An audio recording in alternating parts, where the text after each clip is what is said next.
Okay, good evening everyone, no? Welcome back ulit sa ating video.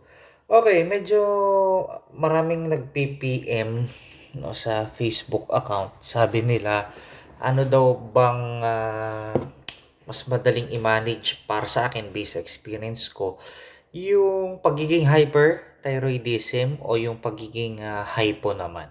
Okay, so pag-usapan natin. Personally, hypothyroidism mas madali, no? Hindi mas madaling i-manage para sa akin kasi wala na akong nararamdaman doon na palpitation, yung sobrang kabog na kabog yung dibdib mo. Wala na akong nararamdaman na ganyan. Wala na rin akong nararamdaman na tremors o kaya itong tinatawag nating hyperdefecation. Wala na ako niyan. Okay, yun nga lang, pagdating sa hypothyroidism, syempre sakit pa rin yun, no? Condition pa rin yun. Medyo madali na ako lamigin. Ano pa ba? Antukin ako. Yan, yung mga ganyan yung sintomas ko noon. Tapos, may time na, yun nga lang, hindi ako everyday din dumumi noon. Every other day, may time na ganun ako, no? Pero syempre, nakukuha naman yun sa diet. Ay, ng mga high fiber diet, no? Oo, natutulungan naman tayo noon. Sa hypothyroidism naman, nawala na rin dyan yung pangangayayat mo, nawala na rin yung yung pagpapawis, no? Nawala na yon. Yun nga lang, sa hypothyroidism naman, medyo matagal ako mag-start up. For example, ikaw, nagwa-warm up ka pa lang, pinapawisan ka na, tumutulo na yung pawis mo, tumatagaktak na. Ako siguro mga 15 to 30 minutes pa bago ko ma-experience yung ganun ko. Okay? Kasi nung hyperthyroidism ako, maglakad lang ako ng konti, ayan na, dito, butil-butil, pawis. Pero ngayong hypothyroidism ako, plus 30 minutes ako bago ko ma-reach yung gana ko, yung gana ko mag-exercise, gana ko maglakad. Ganun. No, hindi siya kagaya ng hyper, talagang lagi kang on the go. Dito medyo tinatamad ka. Okay, pagdating naman sa hypothyroidism, hindi naman ako nawala ng ganang kumain.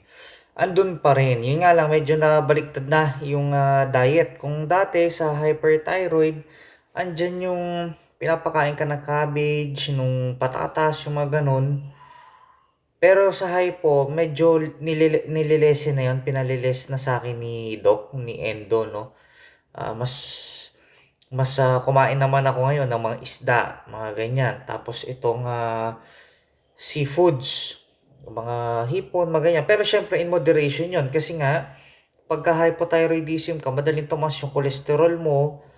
Sa una, madaling tumaas yung cholesterol mo, uric acid, yung mga ganyan. No? Kaya pati yun, chine-check yun eh.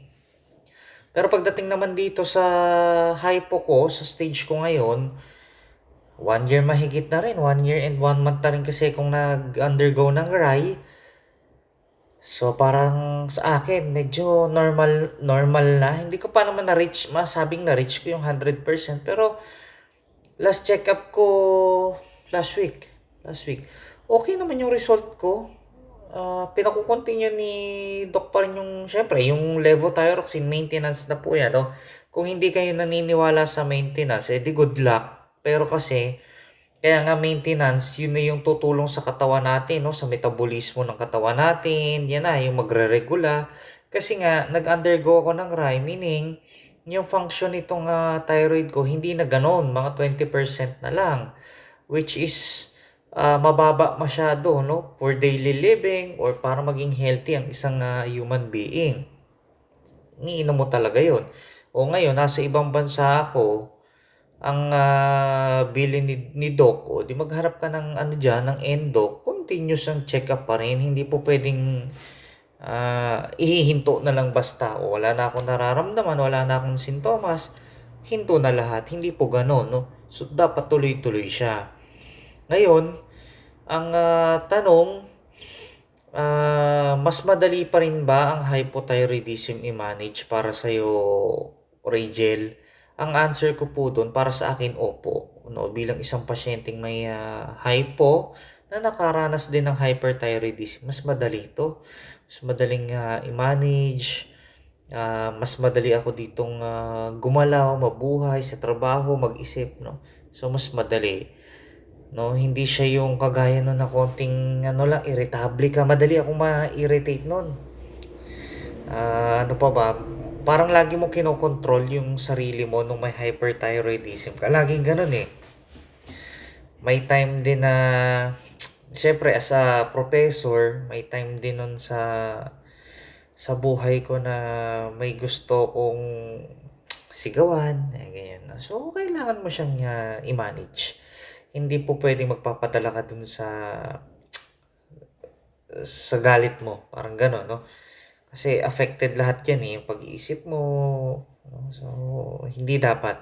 Well, dito naman sa hypothyroidism, pagdating naman sa daily living, wala namang problema. No? Basta pagkagising mo, iinumin mo lang yung gamot, yung levothyroxine, 30 minutes before breakfast.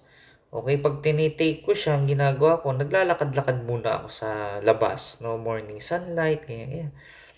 So, okay naman, wala namang ganong kakomplikadong sitwasyon. Ang panlalabanan mo lang talaga dito sa una, yung pagiging tamad. Nakakatamad. Tulog ako ng tulog, ganyan. Matutulog ako ng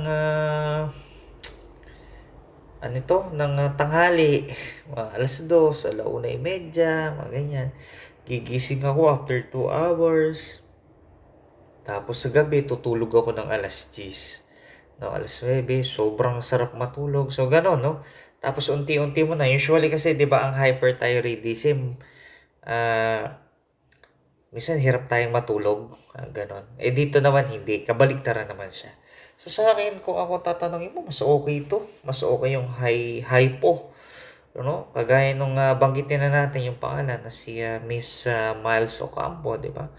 Sabi nga niya, maintenance yun eh. Yun na yung makakatulong sa katawan natin. Well, totoo yun, no? Pagdating naman sa gastos, sa medication, hindi naman siya mahal. Mas mahal pa yung binibili nyo, sigarilyo o Red Horse eh. Mas mahal pa yun. Kaya wag nyong panghinayaan kung may kailangan kayong i-take na maintenance, sige, i-take nyo lang. Okay? So, okay naman. Tapos, syempre, continue lang tayo sa healthy lifestyle. No? Gawin lang natin yun. Okay naman. For me, napakalayo ng gantong pakiramdam ng hypo kumpara doon sa hyper. Pero syempre, condition pa rin to, sakit pa rin to. Okay, so sana nakatulong yung video. God bless po and mabuhay. Magpagaling po tayong lahat. Thank you.